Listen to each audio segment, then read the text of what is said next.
Muli po ay isang magandang gabi sa ating pong mga viewers. Tayo muli ay mag-umpisa na sa ating pong pag-aaral na may kinalaman po sa Olivet Discourse na kung saan ay kasama ng ating Panginoong Hesus ang mga disipulo doon sa bundok ng Olivo at ipinakita ni Jesucristo ang malaningning na Jerusalem na ito ho pala ay masisira lamang. So, ang naging dahilan kung bakit ay nasira yon sapagkat maraming nagsilitawan na mga bulaang Kristo. Hindi nila tinanggap ang tunay na Kristo at ang nais nilang Kristo ay yung palayain sila sa kapangyarihan ng Roma. Subalit, ang Kristong dumating ay isang mapayapa, mapag-ibig, mapagmahal, na kung saan ay hindi nila ito tinanggap. Sumuli, tayo po ay magpapasimula sa ating pag-aaral ngayong gabi. Tayo po ay manalangin. Mapagmahal naming Diyos na makapangyarihan sa lahat, nais naming muling buksan ang inyong mga salita. Tulungan kami na lubusan po naming maunawaan, lalo higit ang nais nyo pong ipabatid sa amin sa huling mga kapanahunan pong ito. Salamat na inyong tinanggap ang aming panalangin at bigyan nyo kami ng karunungan, patawarin kami ng aming pagkakasala. Ito ay minihiling sa matamis na pangalan ni Jesus. Amen. So, sa gabing ito, ating pong ipagpapatuloy ang ating pong pag-aaral na may kinalaman po sa Olivet Discourse ng ating pong Panginoon. At ang ating pong paksang pag-aralan ngayong gabi ay may kinalaman po doon sa the revelation of Jesus Christ in the last days. So, kagabi, ating napag-aralan ang part 1. Ngayon pong gabi ay ang ating pag-aralan ay ang part 2. Part 2 po ng revelation po ng ating Panginoong Hesus.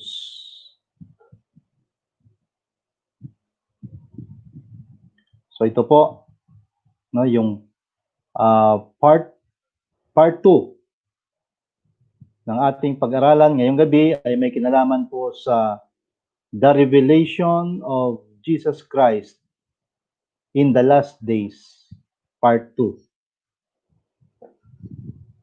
Ayan. Okay?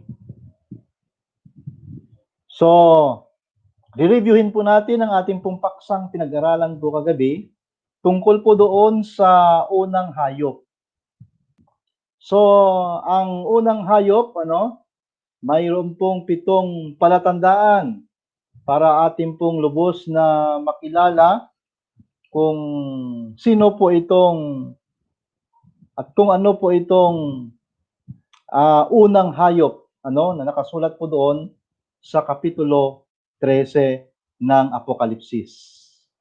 Ito po ang mga 7 mga palatandaan, ang kapangyarihan ng hayop. Una, tatanggap ng upuan ng kaniyang pamahalaan mula sa paganong Roma. So batid naman po natin, nung pag-alis ni Constantino, ay ibinigay ang upuan ng Roma sa papacy. Pangalawa, magiging isang pangbuong sanglibutang sistema ng pagsamba. So, kilala naman po natin na pambuong mundo, ang sistemang pagsamba ng Papa sa Roma. Pangatlo, magsasalita ng kapusungan. So, atin pong pag-aralan din ang salitang pamumusong, na kung saan ito po ay nakitulad sa Diyos at tinangkin siya na siya ay kahalili ng Diyos at mayroon din po siyang kapangyarihan na magpatawad ng kasalanan na bagaman ay ukol lamang sa Diyos ang pagpapatawad po nito. At ang Diyos lamang ang may kapangyarihan na maaring magpapatawad o magpatawad sa taong nagkasala sa kanya. Pangapat, magiging isang mapagmalupit na kapangyarihan. So, pinag-aralan din po nating nakaraan na ito po ay naghari noong 538 hanggang 1798. Ano? Na kung saan ay nangibabaw ang kanilang kapangyarihan at marami pong mga inusig, no?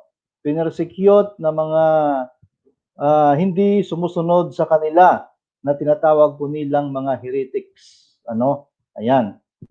Ang lima, maghahari sa loob ng 1,260 taon. O, may relasyon po kanina doon sa sinabi ko rin, ano, na sangayon sa propesiya ay nakatala sa propesiya kung ano ang gagawin nitong hayop sa loob ng 1,260 years. Ayan.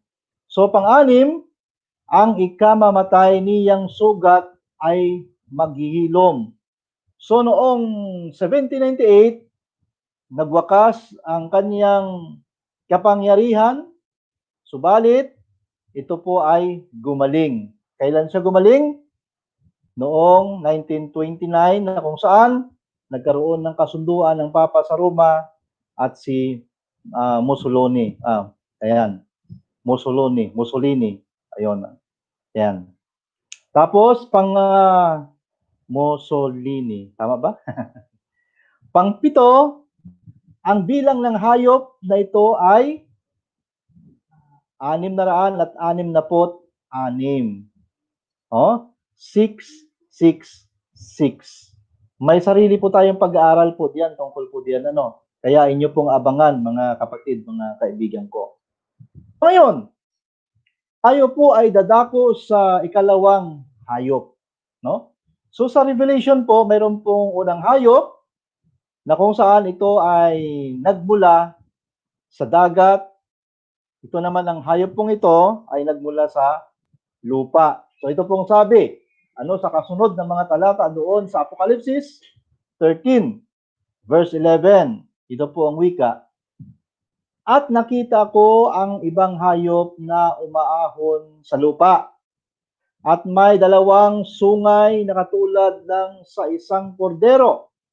At siya'y nagsasalitang gaya ng dragon. Sino ang ikalawang hayop?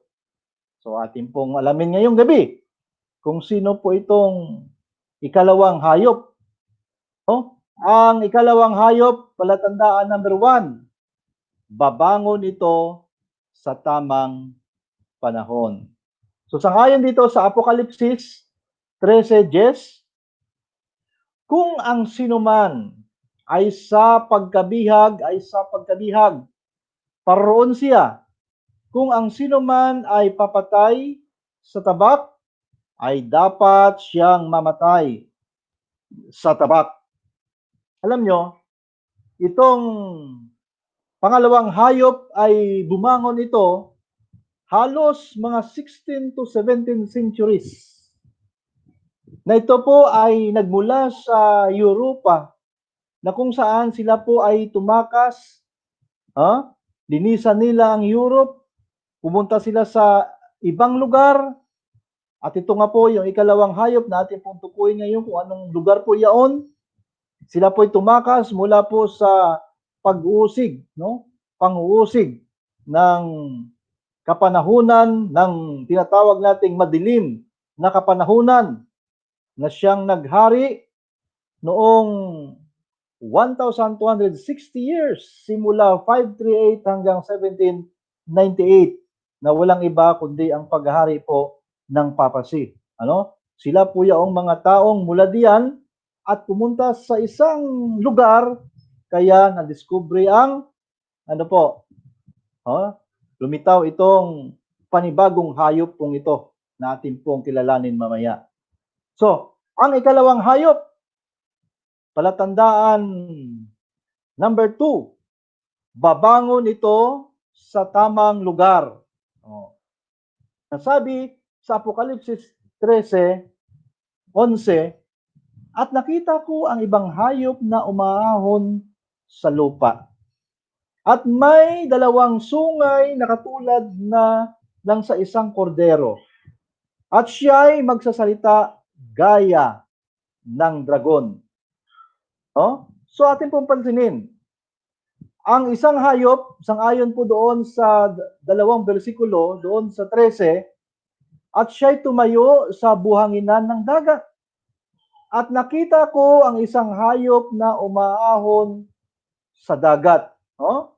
So ang unang hayop galing sa dagat at ang ikalawang hayop ay galing sa lupa. Ayan. So, sang-ayon sa Apokalipsis 17:15, at sinabi niya sa akin, ang tubig na iyong nakita na kinauupuan ng patutot ay mga bayan at mga karamihan at mga bansa at mga wika. Ang ibig sabihin po pala, ang kinakatawanan ng tubig, ito po ay maraming mga tao, no? Maraming mga tao na nakatira.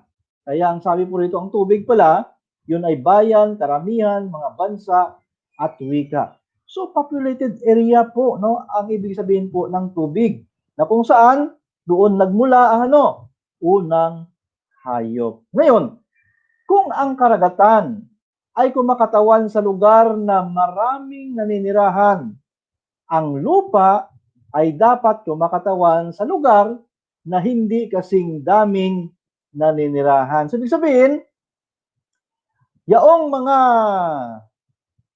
ang pangalawang hayop pong ito ay kakaunti po lamang ang nakatira, kabaliktaran doon sa sa dagat. Kasi pag dagat, maraming mga tao, pag lupa naman, no? Ay ibig sabihin, kakaunti lang ang mga tao po doon. Kaya doon pumunta ang sibilisasyon o yung mga tumakbo doon galing Europe sa lugar na yan. Ayan, tukutukuin po natin mamaya kung anong lugar po yon. So, ang ikalawang hayop, palatandaan number 3, magiging isang bagong bansa ito. Magiging bagong isang bansa ito. Ayan. Sang-ayon sa Apokalipsis 13:11. At nakita ko ang ibang hayop na umaahon sa lupa at may dalawang sungay na katulad ng sa isang kordero at siya ay nagsasalitang gaya ng dragon. Ayan, mga kaibigan ko. So, napag-aralan na kung atin pong maalala at alalahanin na ang tinuro ni David tungkol sa vision doon sa Daniel 2, sa vision ng Haring Nabucodonosor, ay tungkol sa mga metal na kung saan ito ay kumakatawan sa mga bansa. At sa Daniel 7 naman, kumakatawan din yung mga hayop na yon sa mga bansa. Ibig sabihin, itong bagong hayop pong ito ay kumakatawan din po ito sa isang bansa. Anong bansa po kaya yan? Okay, malalaman po natin unti-unti sa ating pong pag-aaral. No? Ang ikalawang hayop, palatandaan number 4, babangon ito ng mabilis. So mabilis itong dumami pala mga kaibigan ko. Kaya ang sabi po rito, sa talata muli ng 13:11 ng Apokalipsis, at nakita ko ang ibang hayop na umaahon sa lupa. No? At may dalawang sungay na katulad ng sa isang kordero. At siya ay nagsasalitang gaya ng dragon. Pag sinasabi pong umahon, ito po'y sumibol ng mabilis. Mabilis po pala ang pag-unlad nito, no? At pagdami po nito, mga kaibigan ko. Ngayon, noong July 4, no? 1776. Yun po yung kapanganakan ng Amerika. On July 4th, the Continental Congress formally adopted the Declaration of Independence, which had been written largely by Jefferson. Though the vote for actual independence took place on July 2nd, from then on, the 4th became the day that was celebrated as the birth of American independence. So, tamang-tama po doon, Doon sa 538 at 1798, ito pong pumunta doon sa lupain ng Amerika ay nagmula po sila doon, no, sa Europe. Kaya ang tawag po doon sa mga pumunta po doon sa Amerika, ang mga European colonies. Ano? Ayan. So nagmula po sila doon sa Europe, tumakas sila sa pag-uusig, no, sa persecution, kaya napadpad po sila, no, sa Amerika, mga kaibigan ko. So, ang bagong hayop pala na tinutukoy ay walang iba kundi ang Amerika, mga kaibigan ko. Naglayag sila papuntang Amerika. So, kung atin pong babasahin ang uh, ang kasaysayan po ng Amerika, actually meron po nga ako ritong world story, no? World story. Nandito po ang kasaysayan ng Amerika. Napakahaba ng kasaysayan pong ito ng Amerika, kung paano po siya lumitaw, no, sa sanlibutan. Ayan, mga kaibigan ko. So, palatandaang 5, ito ay magiging isang demokrasya. No? Ang sabi nga po muli doon sa 13:11 ng Apokalipsis, at nakita ko ang ibang hayop na umaahon sa lupa, at may 2 sungay na katulad ng sa isang kordero. At siya ay nagsasalitang gaya ng dragon. So ang sabi po rito, on the grounds that the 2 horns, no? Ang 2 sungay ay may kinakatawanan po yan, mga kaibigan ko. Pero kakaiba ito sa mga interpretasyon doon sa mga hayop na ito ay kumakatawan sa mga kaharian. Itong 2 sungay ay kakaiba, ito ang sinisimboluhan po nito, mga kaibigan ko. Sapagkat ang 2 sungay pong ito ay isang description na kung saan ang sabi po rito are merely descriptive of the beast to which they belong, and that they do not exercise an independent function of their own as active powers in the world's political and religious life. We justify our interpretation of them. 2 statements from the Spirit of Prophecy bear out this idea. They are as follows, no? Pinatutuhanan pa ito ng Spirit of Prophecy from Spirit of Prophecy and the Great Controversy. Nang sabi po dito, and the lamb-like horns, emblems of innocence and gentleness, will represent the character of our government as expressed in its 2 fundamental principles.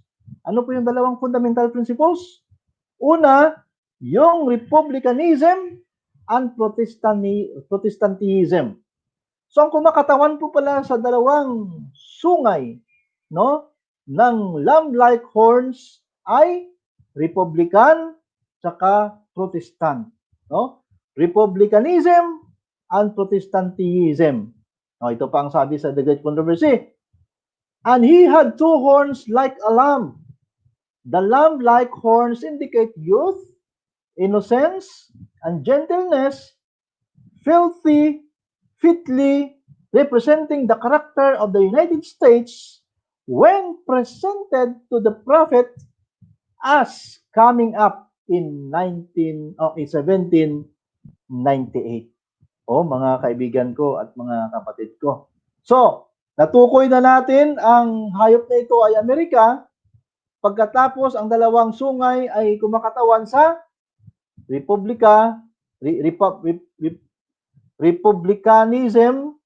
Republic, at gaya din po naman sa Protestantism, mga kaibigan ko. So, naroon yung tinatawag na separation ng church and state. Ang sabi pa mo rito ni Andre Crawford, the 2 horns of the USA in its infancy are religious and civil liberty. So, mayroong separation ang church at ang state. Kasi naranasan nila ang persecution. At wala silang kalayaan na may kinalaman sa kanilang panambahan o panampalataya. Kaya natatagpo ito ang Amerika at ang itinatagpo nila ay ang religious and civil liberty. Republicanism and Protestantism. Freedom from a pope and freedom from a king. Yun pong inahangad nila, no? Nung sila po ay nakarating na doon sa bagong bansa na kung saan ay tinatawag na Amerika, mga kaibigan ko. Ang sabi po rito sa Apocalypse 13:1, na may 10 sungay at 7 ulo. At sa kanilang mga sungay ay may 10 diadema. Ano? Ayan. So ito po yung unang hayop, na kumakatawan po yaon sa sa mga hari, sa mga hari. Pero doon sa hayop na pangalawa ay kumakatawan po doon sa kanilang religious freedom at gayon po naman sa civil freedom, mga kaibigan ko. Ano pang sabi nga ulit? Ulitin natin. Freedom from a pope and freedom from a king. Ayan. Doon po sila gustong maging malaya sa unang hayop, mga kaibigan ko. So, kilala na po natin, na ito po ay United States of America. Palatandaan number 6. Magkakaroon ito ng impluensya sa buong sanlibutan. Sangayon sa Apokalipsis 13:12, at kaniyang isinasagawa ang buong kapamahalaan ng unang hayop sa kaniyang paningin. Ang problema nga lang, sinusunod niya, parang hindi natupad yung kanilang separation, ang separation ng church at state. Ang problema dito sa hayop na ito ay sumunod pa rin doon sa unang hayop, no?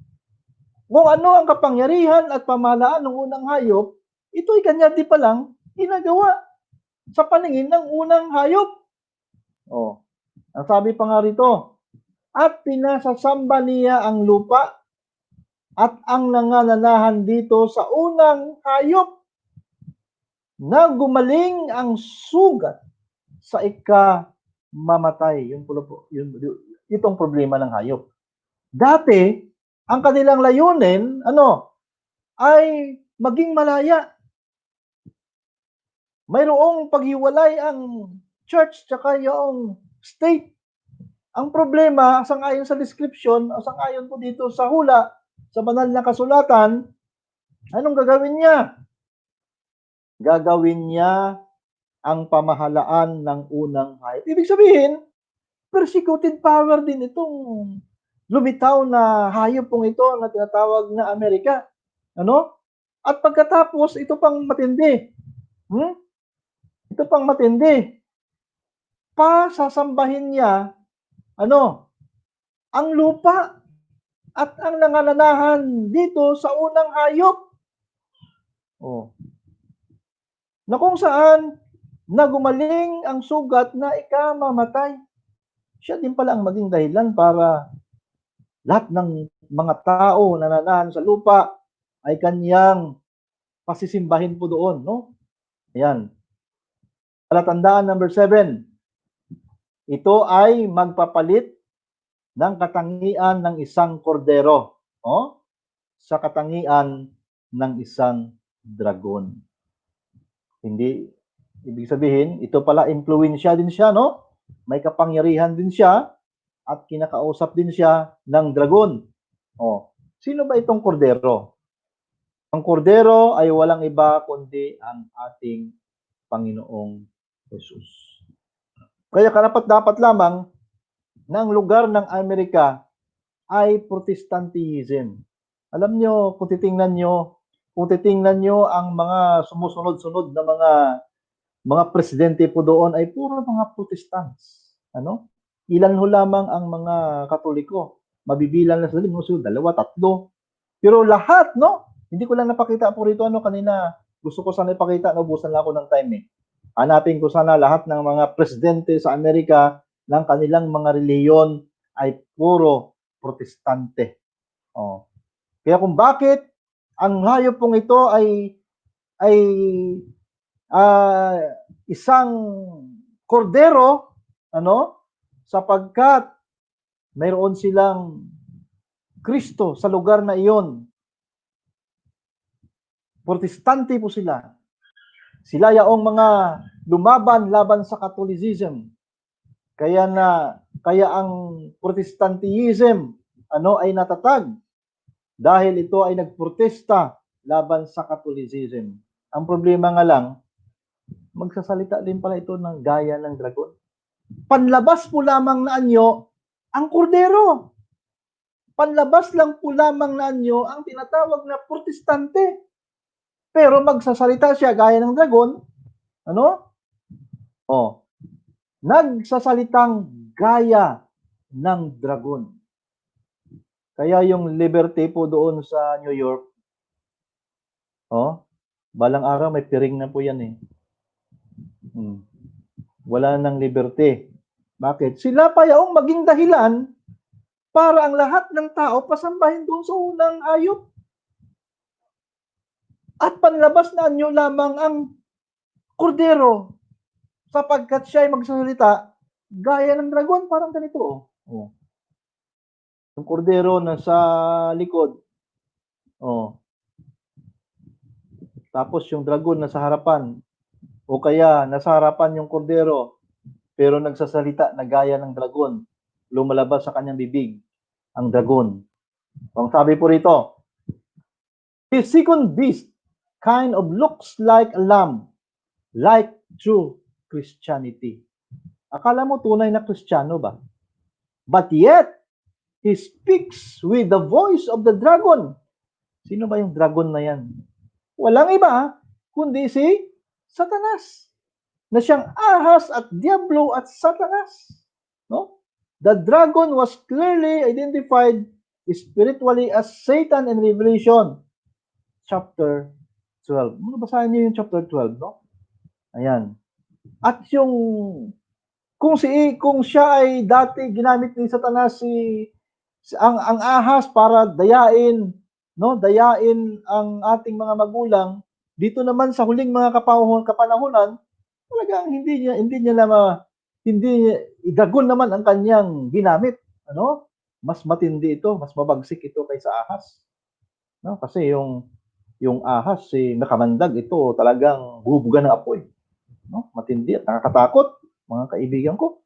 Pwede pang hulihin yung ahas, pero ito mahirap nang hulihin, mga kaibigan ko at mga kapatid ko. Ngayon, paano nagsasalita ang isang bansa? Kasi kung dragon, paano natin malalaman o paano natin maunawaan pag ang dragon ay magsalita?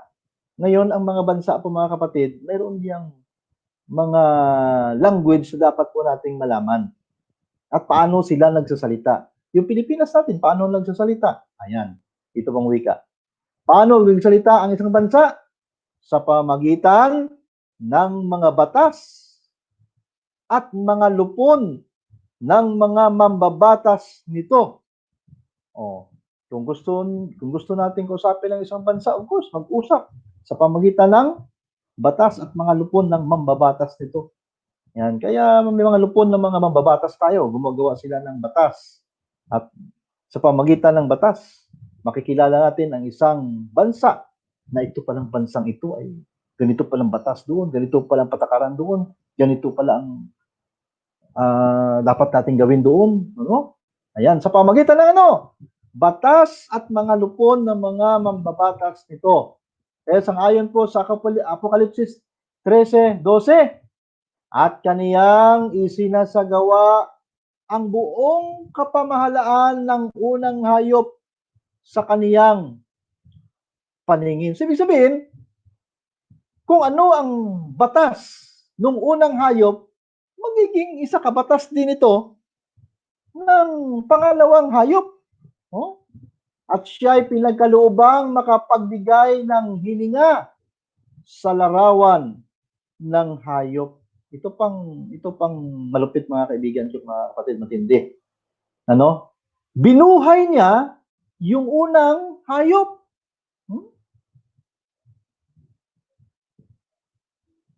Ang larawan ng hayop.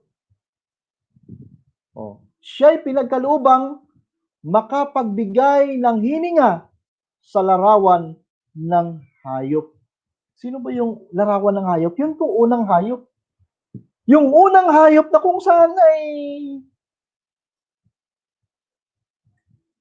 okay na sana, pero sa pamagitan ng pangalawang hayop pong ito, ay halos isinagawa niya na, no? Isinagawa niya na. Ayan. At ang dragon ay binigyan din siya ng kapamalaang magbigay ng buhay doon sa larawan ng hayop na siyang unang hayop. Matindi po ito mga kapatid ko, mga kaibigan ko. Upang ang larawan ng hayop ay makapag-usap at maipapatay naman ang lahat ng hindi sumasamba sa larawan ng hayop. Kaya parang maulit lang muli mga kaibigan ko, mga kapatid ko, ang nangyari doon sa kanilang karanasan. So mga kaibigan ko, mga kapatid ko, lalo higit doon sa Amerikang mga mambabatas, alamin po ninyo ang history at pinanggalingan kung paano natatag ang bansang Amerika. Problema nga lang, nakahula eh. Anong gagawin natin? Nakahula. Ano ba magbigay ng hininga, no? Sa isang larawan ng hayop. Naalala nyo ba noong ang Genesis 1:26-27 at pagkatapos yung 2:7 kung paano binigyang buhay ng Diyos ang tao? Ang sabi po rito, at sinabi ng Diyos, lalangin natin ang tao sa ating larawan. So tayo po ay refleksyon ng Diyos. Tayo ay larawan ng Diyos na hindi nakikita. Ayon sa ating wangis, at magkaroon sila ng kapangyarihan sa mga isda, sa dagat, at sa mga ibon sa papawid, at sa mga hayop, at sa buong lupa, at sa bawat umusad na nagsisiusad sa ibabaw ng lupa. At nilalang ng Diyos ang tao ayon sa kaniyang sariling larawan. Ayon sa larawan ng Diyos siya nilalang. Nilalang niya sila na lalaki at babae. Sa 2:7, at nilalang ng Panginoong Diyos ang tao sa alabok ng lupa at hiningahan ang kaniyang mga butas ng ilong ng hininga ng buhay. At ang tao ay naging kaluluwang may buhay. So nung binigyan ito ng hininga, nung hiningahan ito ng pangalawang hayop, ang unang hayop na siyang larawan ng hayop, nabuhay po muli mga kaibigan. At ang larawan ng unang hayop, ay naging larawan ito ng pangalawang hayop. Ibig sabihin, ang larawan ng ang pangalawang hayop ay inilarawan doon, inilarawan doon sa unang hayop. Pag sinasabing tayo ay nilikha at nilalang ng Diyos ayon sa ating larawan, ibig sabihin ay nire-reflect natin, ipinapakita natin, ipinapahayag natin ang karakter ng Diyos. Ang karakter ng Diyos ay ating ipinamumuhay. So, ang karakter ng unang hayop, ang larawan ng unang hayop ay ano? Ipinamumuhay ng pangalawang hayop na walang iba kundi ang Amerika, mga kaibigan. So, ano kung meron na siyang kapamalaan ng unang hayop? At meron na siyang larawan ng hayop? At siya pa yung maging dahilan para pasambahin sila sa unang hayop. So maulit muli ang pangyayari ng sinabi doon kanina, muli silang papatay, mga kaibigan ko. Ngayon, paano ito maaring mangyari? Sa ngayon, wala pa ito kasi wala pa namang separation and church and state. Ibig sabihin, ito ay mangyayari. Kaya tama ang sabi doon ng ating Panginoong Hesus sa Apokalipsis 1:1 hanggang 2 na kinakailangan itong malaman ng bawat isa sapagkat kailangan itong mangyaring madali.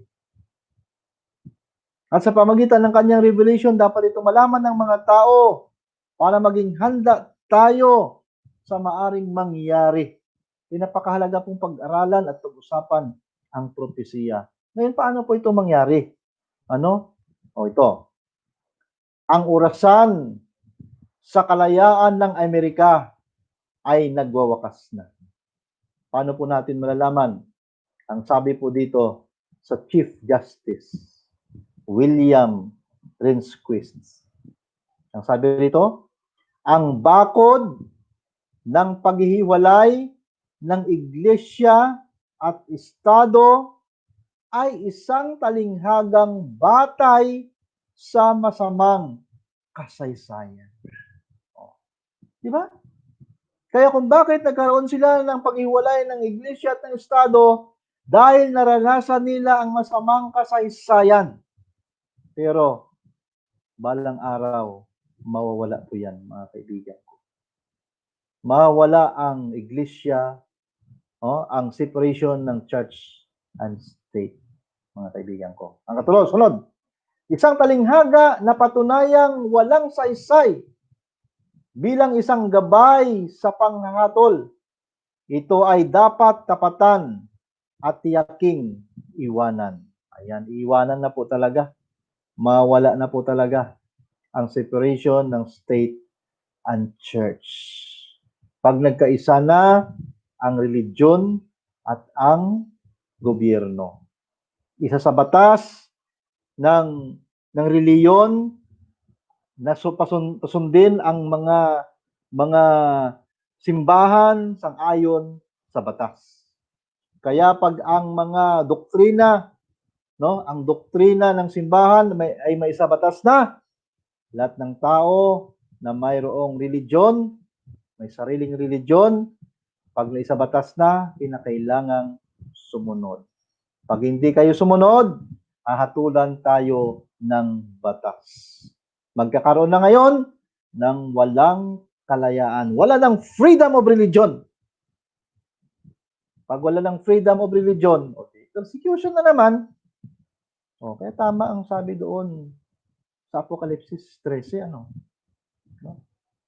na magsasalita sa gaya ng dragon. At kanyang gagawin ng buong kapamahalaan ng unang hayop.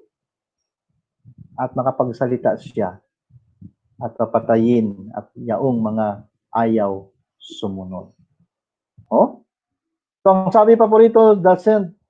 Louis Dispatch, October 29, 1991, samantalang ang ikalawang siglo ng batas sa mga karapatan ay nalalapit sa pagtatapos.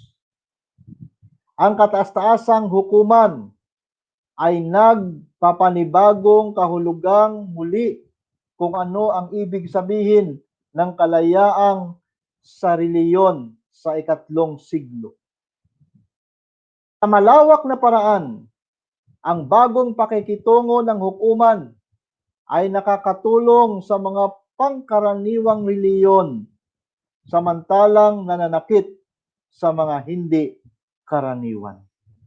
So kung magkaroon po sila ng batas, yung batas na sang-ayon na sama-sama silang iisa sila ng doktrina, magkakasundo sila. Paano na yung mga may doktrina na hindi nila tinatanggap at kakaiba? Di magkakaroon po doon ng persecution, mga kaibigan ko. Ang sabi nga dito sa Roma 13:1, ang bawat kaluluwa ay pasakop sa matataas na kapangyarihan, sapagkat walang kapangyarihan na hindi mula sa Diyos.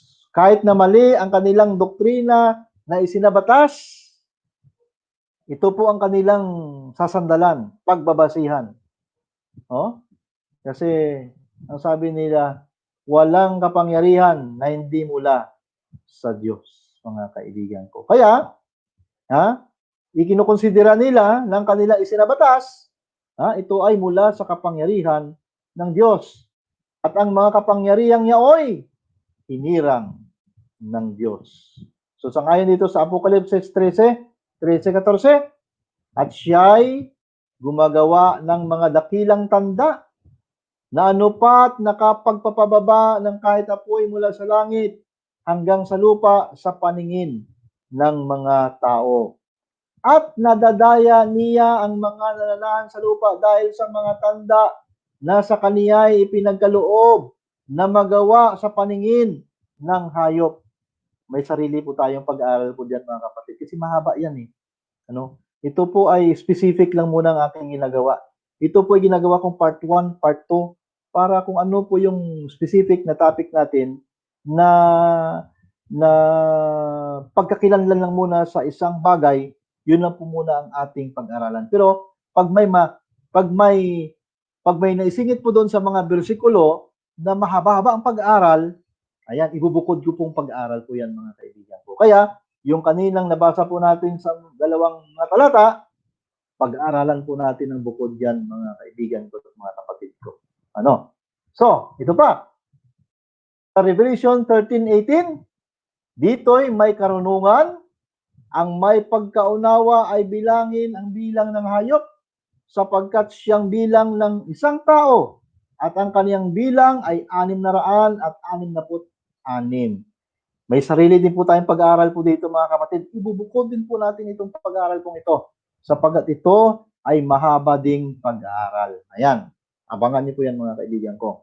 So, sangayon sa Apokalipsis 16:14, sapagkat sila ay mga espiritu ng mga demonyo na nagsisigawa ng mga tanda na pinaroonan nila ang mga hari sa buong sanglibutan upang tipunin sa pagbabaka sa dakilang araw ng Diyos na makapangyarihan sa lahat. So magkakaisa po sila, balang araw. At pag sila'y nagkaisa, ito pong maaaring mangyari sa kanila sa huling mga araw sa pagdating ng ating Panginoong Hesus. Apokalipsis 19:20. At sinunggaban ang hayop at kasama niya ang bulaang propeta na gumawa ng mga tanda sa harapan nito, na siyang ipinangdaya sa mga nagsitanggap ng tanda ng hayop at sa mga sumamba sa larawan nito. Ang dalawang ito ay inihagis na buhay sa dagat-dagatang apoy na naglilihab na asupre, mga kaibigan ko. Ano yun? Yung dalawang hayop, unang hayop, pangalawang hayop, sila po, pagdating ng panahon, ay ibubulid, ihahagis sa dagat-dagatang apoy at asupre.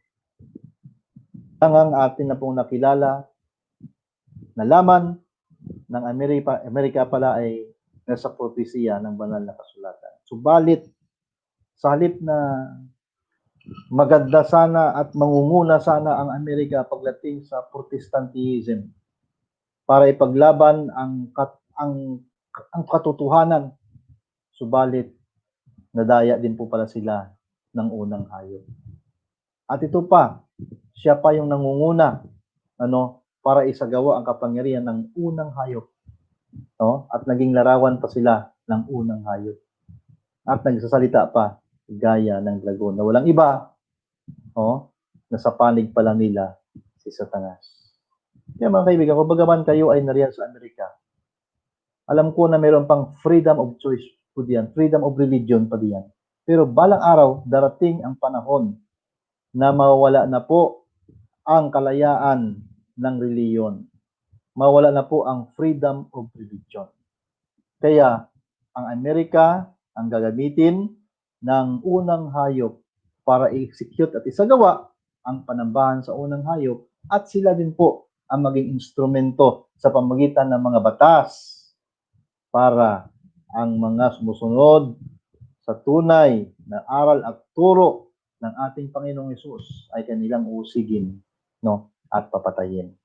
So, nawa, manatili po tayong maging matibay at malakas sa ating panampalataya sa ating Panginoong Hesus at tuklasin natin ang katotohanan para hindi tayo madaya kagaya ng Amerika po ito na nakahula na po sa banal na kasulatan. Mapalad po tayo sapagkat alam natin ang katotohanan at alam natin ang inaharap, kaya maging handa tayo para patuloy po tayong madatnan ng ating Panginoon Hesus na tapat sa kanyang pagbabalik. Pagpalain po tayo ng Diyos sa gabi pong ito.